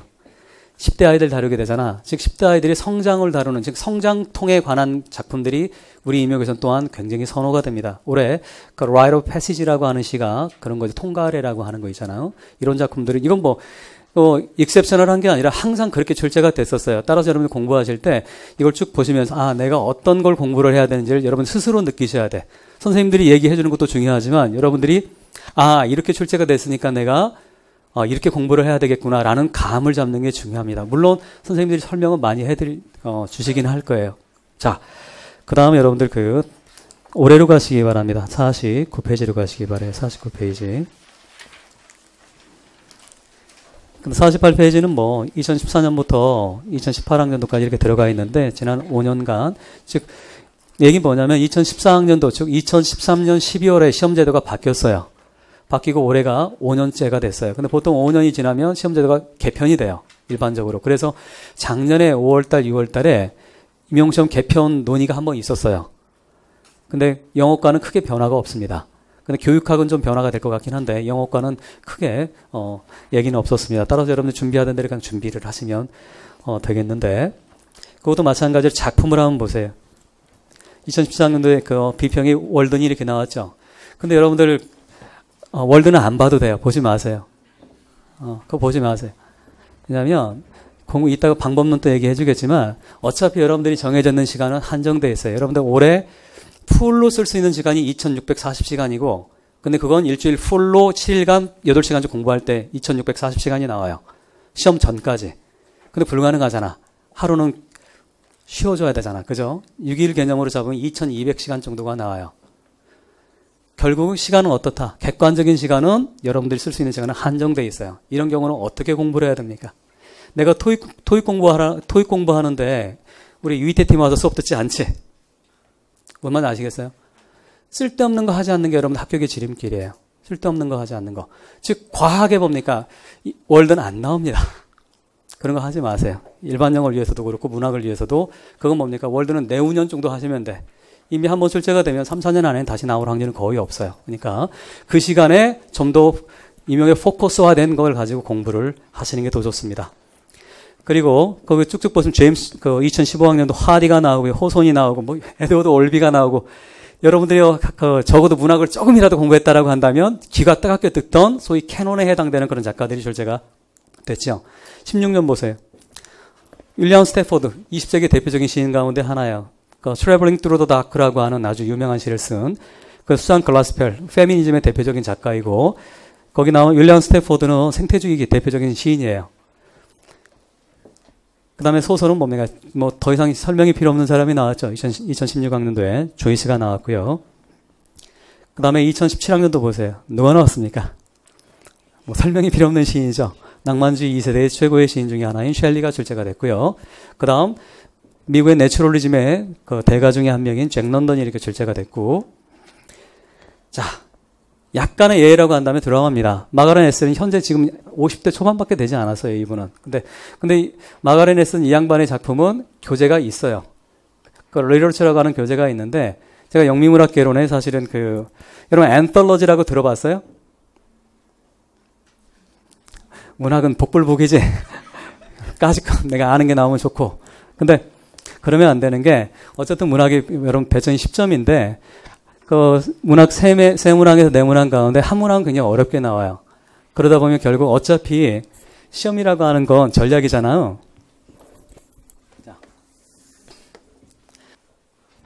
그런데 그러면 여기까지 오는 예를 들어 55점 정도까지 오려고 하면 여러분들이 해야 되는 과목이 뭡니까? 그게 교수법이야. 교수법. 그리고 일반 영어라고 하는 거야.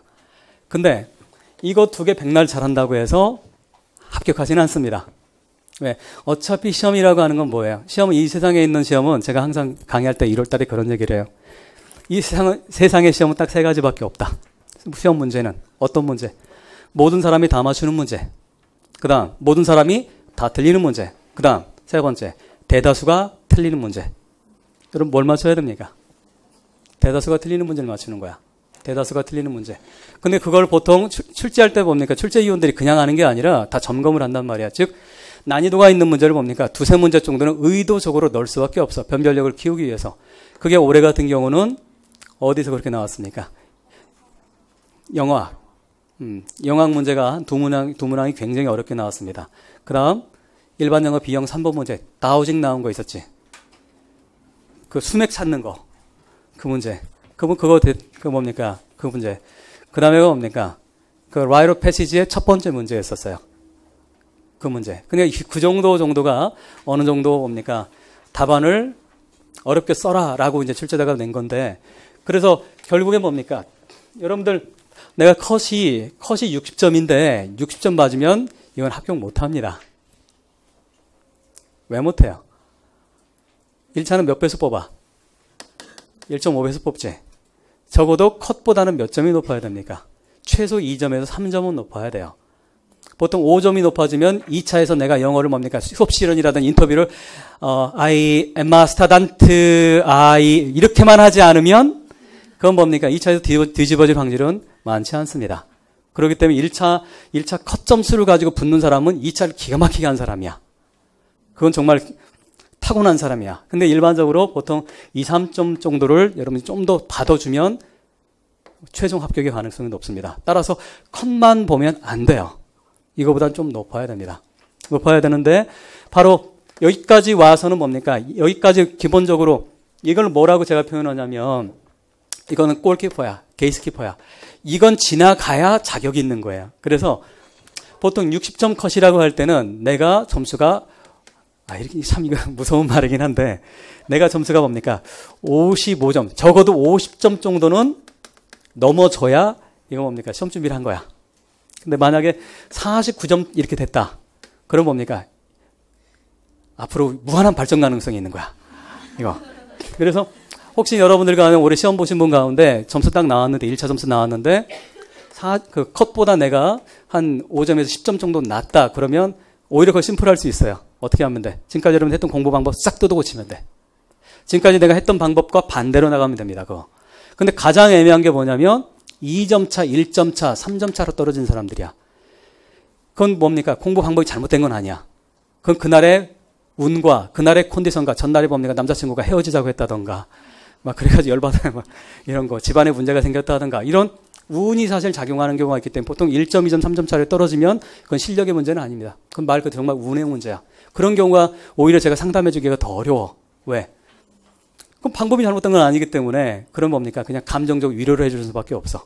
근데 어쨌든 자 여기에서 소위 말하는 55점까지 50점에서 55점 이 밑이라고 한다면 자격이 없는 거라는 얘기를 제가 단언합니다. 근데 문제는 그렇다고 해서 이것만 가지고는 합격이 가능합니까? 불가능합니까? 불가능하다고 얘기지. 결국엔 뭡니까? 여기다 활용 점정이라고 하는 거 있잖아. 점을 딱 찍어주는 건 결국 뭡니까? 항상 그랬어요. 내용학입니다.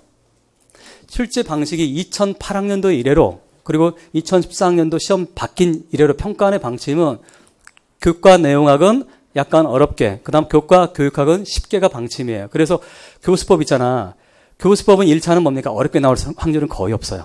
앞으로도. 그래서 이건 뭡니까? 이건 방침이 그렇기 때문에. 그리고 교과 내용학은 약간 난이도가 있게, 교과 교육학은 쉽게 가는 거기 때문에 여러분들 준비를 어떻게 하시면 돼요? 그렇게 하시면 되는 거야. 그런 방식으로. 근데 어쨌든 합격을 하려면 여러분 뭡니까? 영어학하고 문학에서 여러분들 점수가 어느 정도는 맞춰줘야 됩니다. 이게 소위 말하는 뭡니까? 대다수의 사람들이 소위 말하는 그 틀려주는 것들이 대다수의 사람들이 틀리는 것, 즉 내 친구가 틀리는 건 내가 맞춰줘야 되는 거야. 모든 사람이 다 맞추는 건 내가 맞춰봐서 소용없어. 어차피 시험은 절대평가야, 상대평가야. 상대평가이기 때문에 어차피 그거 소용없어요. 그 다음 모든 사람이 틀리는 거 이것도 어차피 마이너스, 남들도 마이너스고 나도 마이너스이기 때문에 그건 어차피 영향력 없어. 근데 대다수의 사람들 틀리는 거 40%대, 난이도가 40%대 되는 이런 것들 여러분들이 맞춰주면 결국 뭡니까? 합격이 되는 거예요. 합격이. 따라서 아까 얘기했지만 이 세상에 있는 시험은 딱 3가지 종류밖에 없다고 얘기했죠. 그걸 여러분들 머릿속에 염두에 두시고 어떤 거 대다수의 사람들이 틀리는 거를 중점적으로 여러분들 공부하시는 게 필요합니다. 자, 어쨌든 49페이지 보시기 바랍니다. 올해 제가 그 분석을 잠깐 해놨는데 이번 문학 시험은 뭡니까? 작년하고 재작년은 하나도 바뀐 게 없어요. 똑같아요. 그래도 특별한 게 없습니다.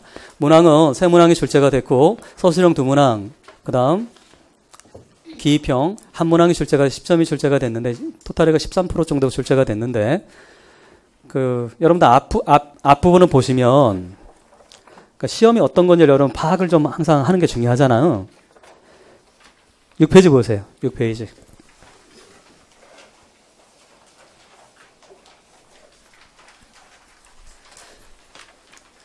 이건 우리 얘기가 아니라 평가원에서 이렇게 하겠다라는 게 이미 공문으로 내려온 얘기야. 거기 보시기 바래요. 그 진하게 표현된 거 있지? 6페이지 위에.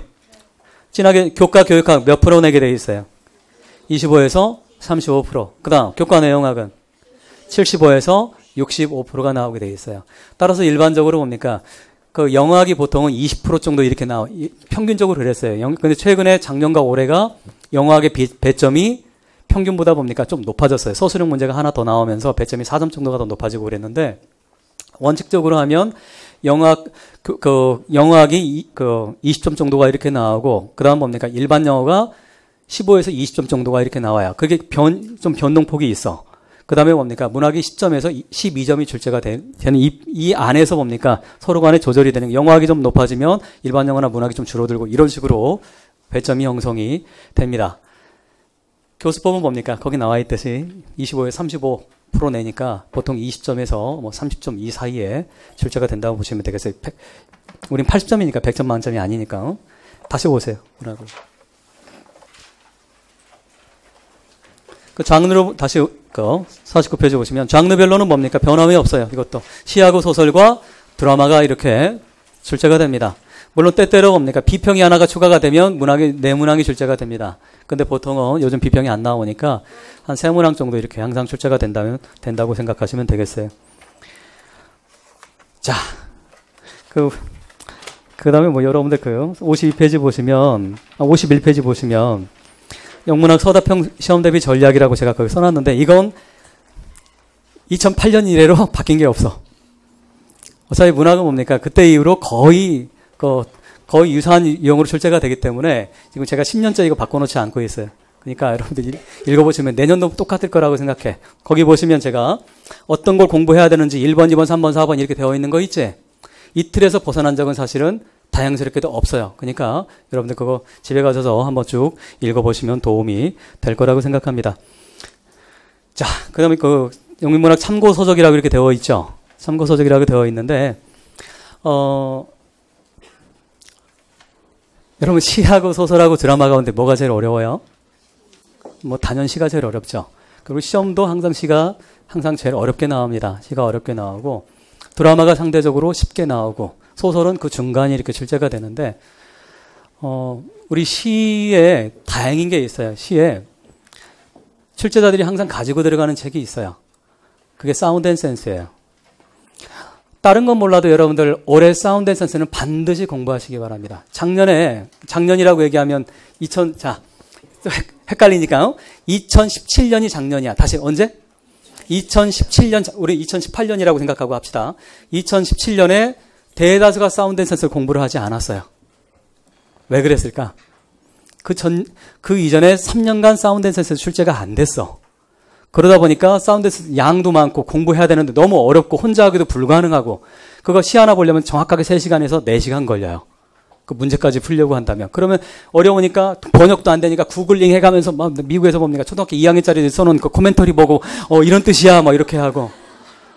그 구글 여러분 믿으면 안 돼. 그 네이버 지식인에 뭡니까? 초등학생이 글 쓰듯이 구글에 나와 있는 상당히 많은 코멘터리를 뭡니까? 초중고등학생들 쓴 글이 많아요. 그래서 그걸 분별할 수 있는 눈이 있으면 좋겠지만 그렇지 못한 경우는 오히려 독이 될 수가 있어. 그러니까 그건 유념을 할 필요가 있는데, 어쨌든 사운드 앤 센스는 여러분들 작년까지 그렇게 작년에는 출제가 그 이전에 안 되다 보니까 공부한 사람들이 많지가 않아요. 사센이라고 우리 표현되는. 근데 하셔야 됩니다. 이제 사센의 시기가 또 도래했어요. 15판이 새로 나왔습니다. 올해 2017년에 작년에 15판이 새로 나오면서 그 4점짜리 라이로 패시지가 사센의 문제까지 거의 같게 출제가 됐어요. 그러니까 실제로 우리 재수한 아이들이 그 덕을 많이 봤어요. 그 사선 제가 강의를 했어요. 근데 올해는 2017년 작년에는 하지 않았어. 왜? 2016년에 제가 그 강의를 했어요. 근데 항상 딜레마인데, 보통 우리 팀 수업을 듣는 친구들이 2년을 들어요. 4학년 때 한번 듣고, 그런 다음에 학교 다니면서 이제 보면 교우생 실습 해가면서 듣고, 그런 다음에 이제 사실 풀로 준비를 못 하잖아. 그런 다음에 이제 뭡니까? 졸업하고 나서 첫 번째 올인을 해가면서 수업을 듣습니다. 이게 저희 팀을 듣는 거의 대다수 이게 패턴이야. 근데 문제는 뭐냐면 이미 한 번 들었기 때문에 저희는 그 선생님들한테 그 전년도 했던 강의를 저는 가능하면 하지 말라고 얘기를 해요. 왜? 2번을 평균적으로 듣기 때문에 똑같은 강의 들으면 그렇잖아. 어차피 비싼 등록금을 내는 건데. 그래서 이때 했던 거는 예를 들어서 홀수로 했다라고 한다면 이때는 뭡니까? 짝수로 한다든가 이런 식이에요. 아니면 챕터 1에서 8까지 했다고 하니 이때 9에서 16까지 한다든가 이런 식으로 진행을 했어요.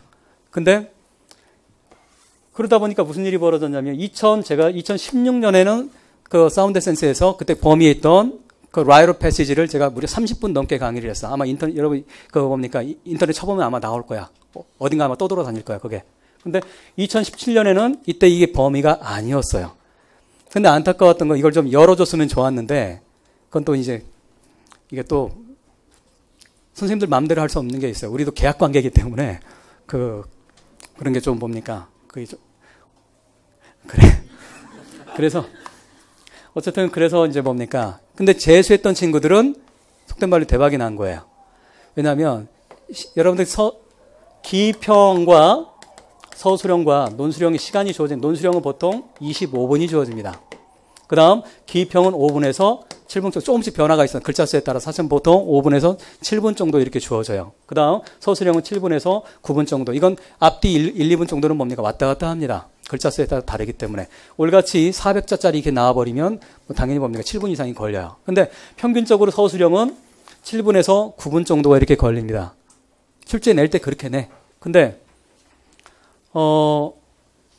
재수했던 친구들 같은 경우는 뭡니까? 그 시기 공부했던 게 나오니까 어떻게 했어? 시간을 세이브하다는 게 제일 큰 거야.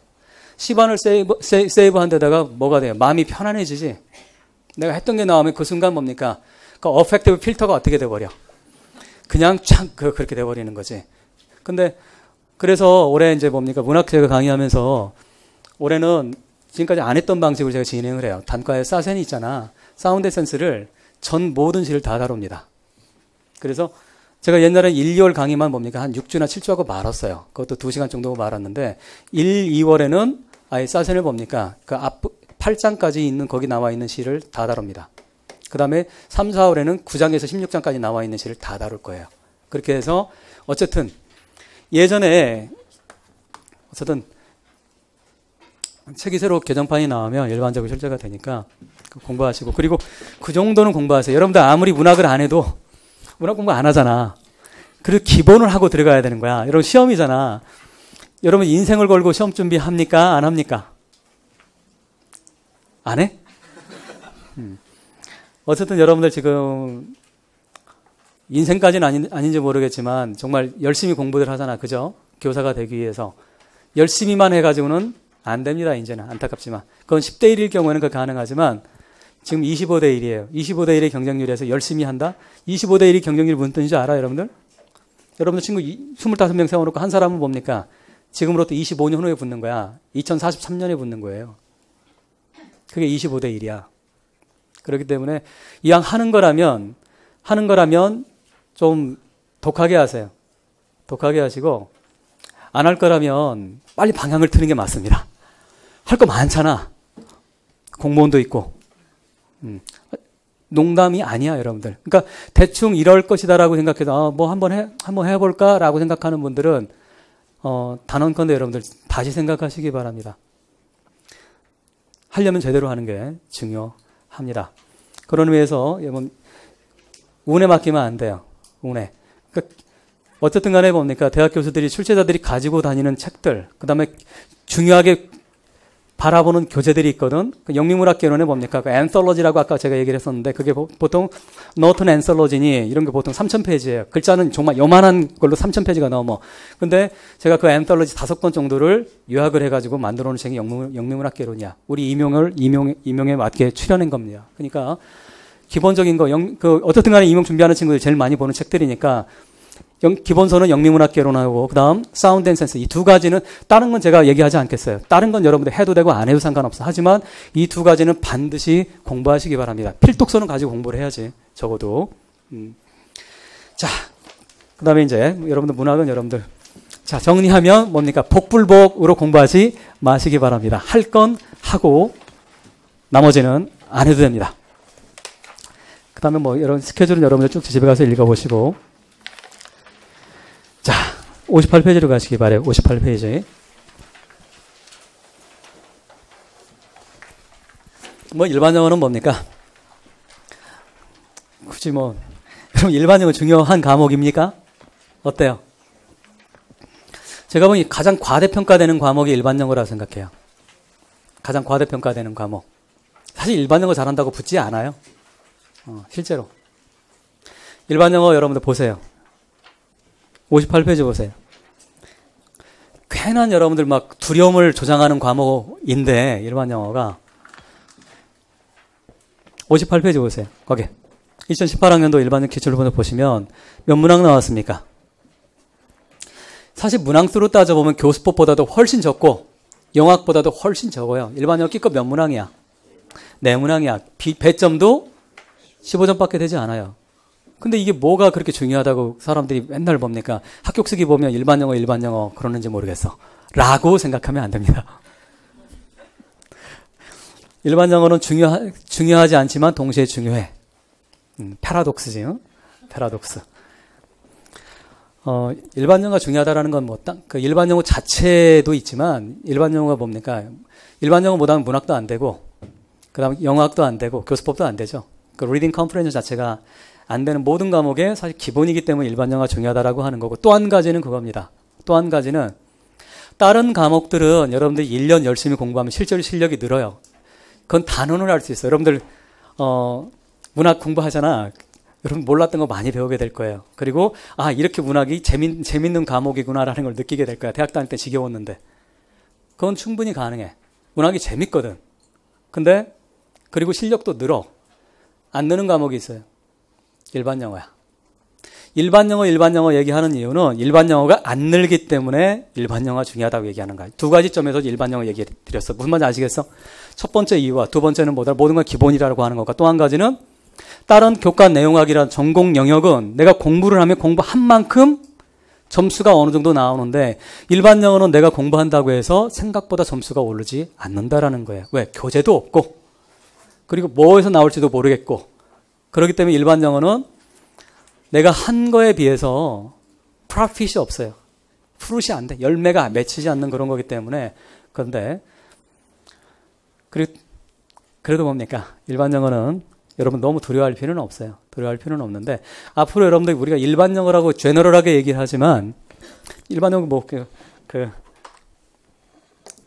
일형 제가 상담을 할 때 그런 얘기를 해요. 제일 많이 받는 상담이 뭐겠어? 당연히 저 일반 영어가 약해요. 교수님 어떻게 하면 일반 영어 늘릴 수 있어요? 라고 얘기를 합니다. 근데 여러분들 보통 어떤 문제를 제기할 때는 질문이 정확해야 답이 정확하게 나옵니다. 다시 뭐라고? 질문이 정확해야 답이 정확하게 나와요. 일반 영어가 제가 약합니다. 라는 질문은 잘못된 질문이에요. 일반 영어라고 하는 과목은 없어요. 그건 편의상 우리가 General English라고 얘기하지만 일반 영어라고 얘기하는 건 사실 구체적으로 들어가면 그건 허상일 뿐이야. 추상일 뿐이야. 추상. 뭐라고? 추상이야. 구체적인 게 아니라. 그래서 여러분들 앞으로 이제 질문을 할 때는 이렇게 질문을 하셔야 돼. 저는 독해가 안 돼요. 번역이 안 돼요. 라고 질문해야 되는 거야. 상담할 때는 이제 선생님 저는 번역이 안 됩니다. 라고 질문하. 그럼 어떻게 하면 번역이 되겠습니까? 라는 질문을 해야 돼. 그 다음 두 번째. 두 번째가 이제 문제입니다. 공부를 한 친구들은 이 두 번째가 문제야. 번역은 되는데 뭐가 안 나와? 답이 안 나오는 케이스야. 따라서 이걸 뭉뚱그려서 일반 영어라고 해버리면 해결책이 나오지 않는다라는 거죠. 자, 번역이라고 하는 저는 번역이 안 돼. 자, 여러분들 보세요. 기술 보세요. 잠깐. 기술 봐.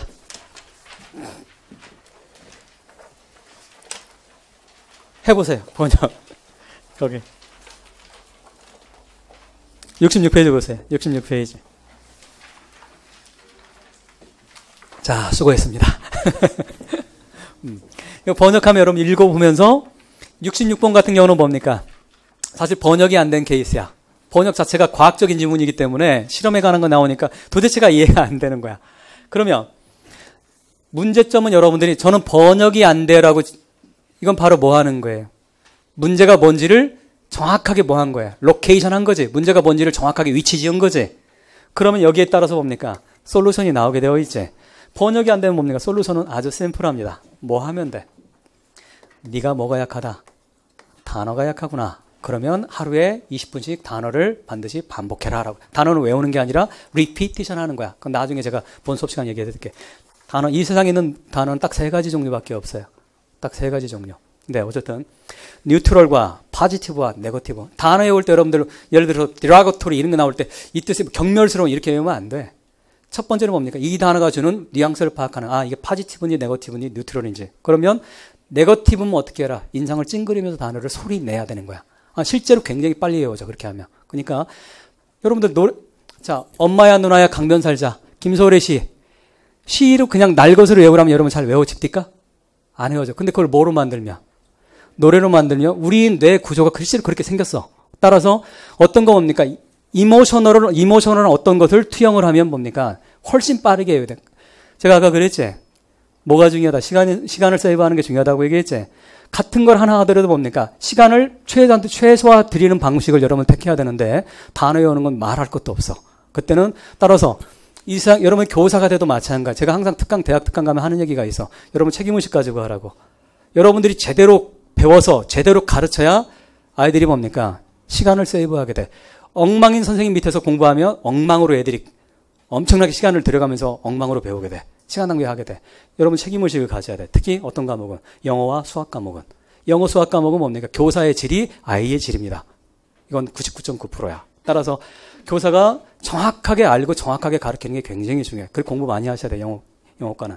자, 어쨌든 그래서 뭡니까? 그 단어를 외울 때 여러분 교사가 그래서 알아야 되는데 그렇게 설명해 주시면 돼. 단어 딱 보면 뭡니까? 이 3가지로 나누고 그런 다음에 디테일하게 들어가야 되는 거야. 이해되셨어? 그럼 뭡니까? 포지티브한 단어 나오면 어떻게 해라? 해피 하는 거야. 뉴트럴은 뭡니까? 그냥 뉴트럴하게 가면 표정 짓지 말고 그런 식으로. 자, 어쨌든 뭐 해라? 그러면 솔루션은 뭐가 되는 거야? 뭐 해라? 단어 외우고. 그 다음 뭡니까? 두 번째 뭐 하면 돼?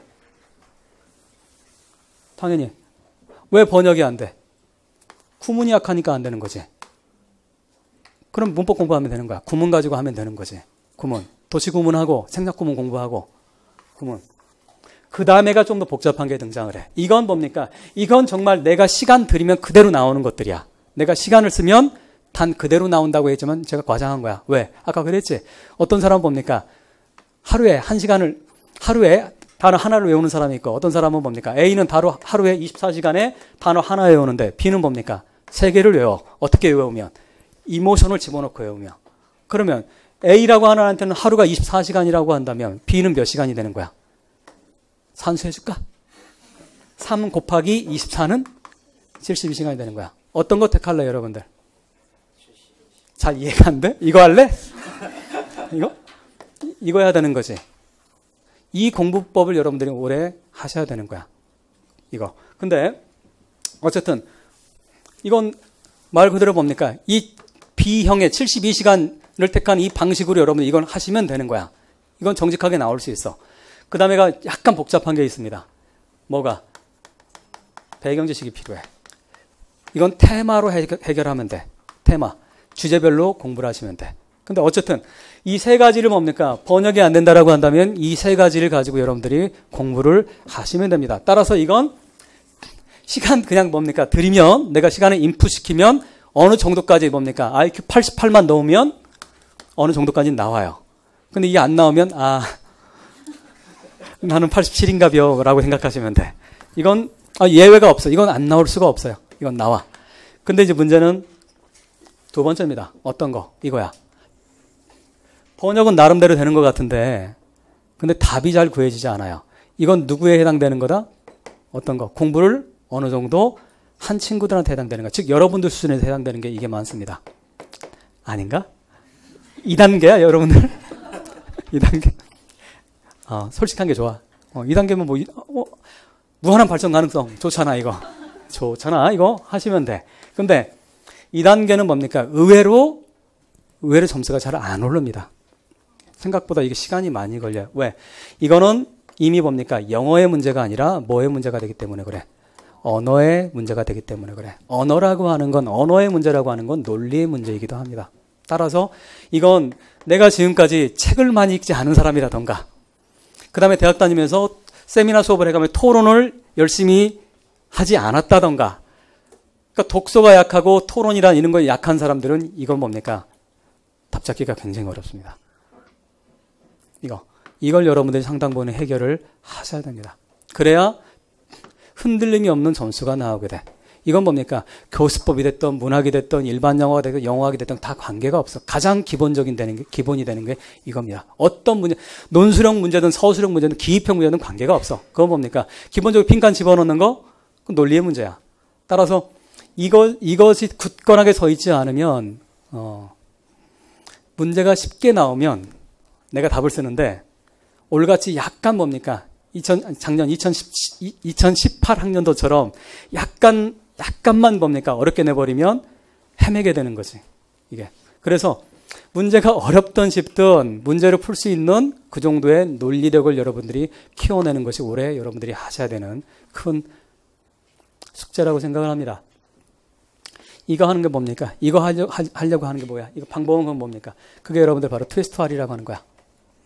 트위스트 R은 그건 제가 만들긴 했지만 사실은 그건 제가 90년대 그 미국 유학생 GR이라고 하는 시험이 있어요.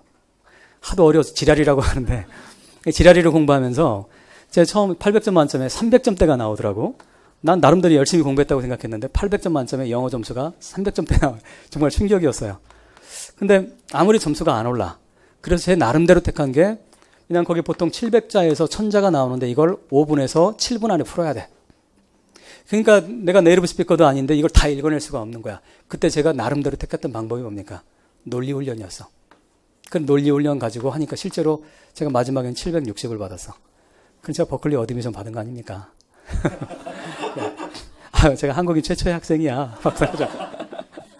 문학은 지금까지 한 명도 안 뽑았어요. 근데 별 시덥지 않은 자랑을 또 이렇게 막간을 이용해서.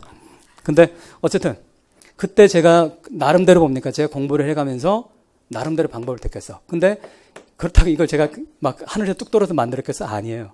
이건 뭡니까? 이미 미국에는 리딩 컴프레hension에 대한 수없이 많은 연구들이 되어 있어. 뭐와 같이 연결이 되어 있냐면 뇌과학, 뇌과학이라고 하는 거 있지? 뇌과학, 그 다음에 인지과학이라고 언어학과 결합되어 있는 거야. 근데 그 인지과학 나와 있는 수없이 많은 논문들이 있어요. 거기도 보니까 어떻게 하면 단기간 내에 논리력을 향상시키더라고 하는 게 있더라고. 그걸 제가 우리 임용에 맞게 2S, 2R로 압축을 한 거예요. 그러니까 그래서 어쨌든 뭡니까? 제가 이걸 한국에 2008년에 다시 돌아왔는데 그때 2018년부터 2008년부터 2010년까지 20명 정도 애들 택해가지고 우리 조교 포함 택해서 얘들을 실험을 한번 해봤어요. 실제로. 10년이 아니야. 9년까지 실험을 해가지고 점수가 실제로 검증을 해봐야 되는 거잖아. 나는 됐지만 아닐 수도 있잖아. 그래서 검증을 했는데 실제로 이 친구들이 다 합격을 했어요. 재밌지 않아? 물론 처음부터 잘했던 친구들도 있겠지. 근데 일반적으로 그 이유 중에 하나가 결국에 답안 쓰기를 잘하는 게 중요한데 답안은 결국은 아까 말했던 논리잖아. 근데 그래서 제가 2009년 끝나고 2009년 12월 달에 즉 2010년 1월이죠. 이때 트위스트R이라는 책을 출판을 한 거야. 한 2년 준비를 한 거예요.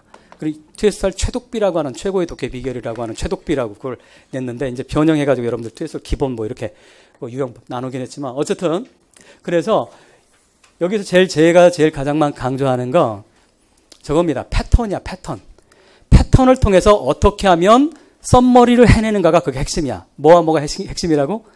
패턴을 통해서 썸머리를 찾아내자라고 하는 것이 그 트위스트R의 원래 가장 큰 핵심 방법론이에요. 그래서 어쨌든 여러분들 내가 만약에 번역은 어느 정도 되는 것 같은데 답안 찾기가 어렵다라고 한다면 이건 뭡니까? 이건 여러분들 원통원치한테 지금 임용해서 오랫동안 트위스트R 기본은 트위스트R 교재가 기본소잖아. 그러니까 여러분들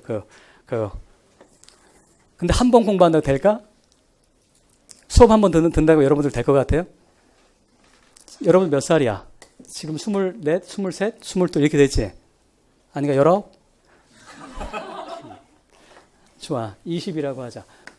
20. 지금까지 여러분들 머리가 트이고 초등학교 이래로 약 10몇 년간에 걸친 여러분들 사고 구조가 굳어져 있어. 근데 굳어져 있는 사고 구조 깨기 쉬워? 어려워. 근데 트위스트화는 뭡니까? 여러분들이 지금까지 했던 사고 구조를 바꿀 걸 요구를 합니다. 따라서 굉장히 처음에 하다 보면 짜증도 날 거예요. 정말 짜증 날 거야. 화도 나고 안 느는 것 같고. 이거 제대로 효과 보려면 10개월이 걸려요. 10개월. 그래서 제가 대학 특강 갈 때는 2학년, 3학년 애들한테 하라고 얘기를 해요. 일 빨리 해라. 빨리. 빨리 하면 할수록 좋아. 근데 어쨌든 10개월 정도가 걸리는데 10개월까지 여러분들 꾸준히 할 수 있을까? 포기하죠, 중도에. 그리고 10명 중에 한두 명 정도 남고 나머지는 대다수가 포기합니다. 근데 포기해도 상관은 없어. 그래도 한 6개월 정도만 해놓으면 글을 보면서 나름대로 보면 이게 키워드네. 이게 메인 아이디어네. 이게 이거네. 이게 이거네. 그렇다면 메인 아이디어가 이거니까 메이저 서포팅 디테일즈가 이거겠네. 그러면 썸머리가 이거겠네. 이건 찾아낼 수 있어. 6개월만 해도. 하지만 트위스트화를 제가 요구하는 온전한 방법을 찾기까지는 정확하게 10개월이 걸립니다. 10개월이 걸리는데 이제 그래서 냉정하게 얘기하면 온전하게 이해는 제가 여러분들한테 원하지 않습니다. 그건 쉽지가 않아요. 하지만 어느 정도까지만 해도 여러분들 이해를 해주길 바래. 글을 읽을 때 그냥 막 읽지 마시고 논리적으로 읽는 훈련, 코히어런스라고 얘기하죠. 로지컬 시퀀스를 찾아서 읽는 연습을 여러분들 의도적으로 하다 보면 빈칸 문제는 제가 단언을 할 수 있어. 기입형 올해 많이 나왔잖아. 일반 영어에서도. 심지어 서술형에서도 기입형으로 막 그냥 빈칸 뚫어놓고 막 내고 그랬잖아. 기입형 문제는 여러분들 100% 다 맞출 수 있어. 그건 제가 확신할 수 있어. 기입형 문제, 논리 문제는. 그러니까 그 정도까지 하려면 트위스트화를 뭡니까? 최소한 2회독에서 3회독으로 하셔야 됩니다. 책을 한 번 보는 건 소용없어요. 따라서 하세요. 일반 영어는 한 권을 10번 보는 것이 10권을 한 번 보는 것보다 더 낫다. 자, 외우세요. IQ 테스트. 87이야? 87? 자, 다시. 일반 영어는 어떤 게 좋더라? 한 권을 어떻게 보는 것이 10번 보는 것이 뭐보다 10권을 한 번 보는 것보다 낫습니다. 왜 그러냐면 이건 이미 인지과학에서 밝혀진 거야. 근데 특히나 외국어는 더 그래요. 한 권을 꼼꼼하게 보면 정말 처음부터 끝까지 2번, 3번, 4번 이렇게 꼼꼼하게 보잖아. 그 그라마 구조, 구문 구조, 단어 구조 이런 것들이 뭡니까? 내 머릿속에 어느 정도 잡혀 있어. 틀이 스트럭처화 되어 있어. 근데 한 권 보고 뭡니까? 그 10권을 그냥 술렁술렁 한 번씩 보게 되면 이건 뭡니까? 전혀 내 것이 되지 않아. 내 것화 되지 않습니다. 그러니까 여러분 공부할 때 방법을 어떻게 해라? 어떻게 해라? 한 권을 어떻게? 10번을 보는 게 중요합니다. 물론 10번까지 볼 시간은 없긴 하지만. 아시겠어요? 자, 일반 영어는 여러분들이 우선 거기까지만 여러분들 제가 얘기를 하도록 하고, 일반 영어는 지문은 다양하게 나옵니다. 작년엔 세문학 가운데 경제 지문이 거의 압도적이었어요. 근데 올 같은 경우는 경제는 안 나오고, 과학 실험에 대한 게 나오고, 그다음 인문학에 대한 얘기도 나오고, 다양하게 이렇게 출제가 됐어요. 교육에 관련된 것도 나오고, 따라서 주제가 어떤 게 나올지는 그건 전혀 중요치 않아요. 어떤 주제가 어떤 배경 지식이 나오든 어떤 주제가 나오든 내가 풀 수 있으면 되는 거지. 그렇잖아. 어떤 게 나오더라도 풀 수 있는 내 논리력을 키우는 것이 여러분들이 가장 핵심이라고 생각을 하시면 되겠습니다. 자, 그럼 여러분들 이따가 좀 구체적인 방법론은 잠깐 10분간 졌다가 진행하도록 합시다.